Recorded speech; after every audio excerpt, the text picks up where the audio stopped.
Hi, my name is Mrs. Haney. I wanted to take this opportunity to introduce myself to you. Here's a little bit about me. This year, as I've been working in 5th grade, I found a way to extend learning beyond the classroom for my students. Next, you'll see a few instructional videos that I've created. So we are looking for the greatest common factor, or GCF. We have to start by listing all of the factors of the two numbers that we are comparing. What do I do first? Ella. During my time spent teaching 5th grade, I found a need to extend learning beyond the walls of my classroom, and I had many different areas that I found I could utilize these instructional videos for. So I started to create these videos, and I wanted to tell you about the different ways that I use them. The first way was obviously through the flipped classroom.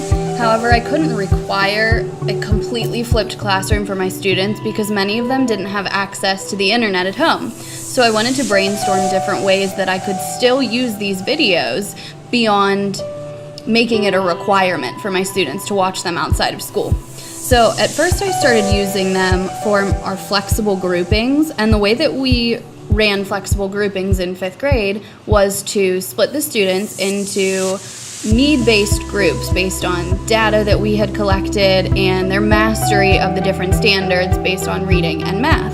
So we split the groups up, and we would do 1 week of math instruction, 1 week of reading, and so on and so forth. However, I could not be in 2 places at one time and teach these different groups the skills I wanted them to learn for math. So I would videotape the instruction that we would be doing for that day, and the other teachers were able to play it in their classrooms. So even if I wasn't working with a specific group on a certain day, they were still able to get the same instruction that they would have gotten had they been in class with me as their teacher. Another way that I used these videos was to help students outside of the classroom. I saw a serious need for extra reinforcement outside of the classroom, and I thought it would be great to provide these videos for students to watch while they were doing homework or while they were studying for a test. And I actually had a lot of parents reach out to me and say it was so helpful that they were able to watch the videos at home as well and to help their children, which was a great connection that I was able to make for those parents and their children. I also use these videos for any absent students. I did have 3 sections of 5th graders, so it was difficult to meet up with all of my students had they missed a day of school, or some were missing a few days at a time, and that's a lot of instructional time that was missed.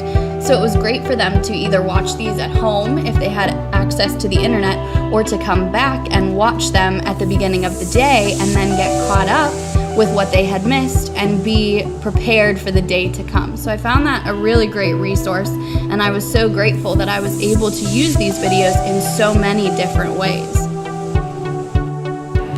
Thank you for your time. I hope this gives you a look into the creative teacher that I am, and feel free to check out more of my videos at the following link.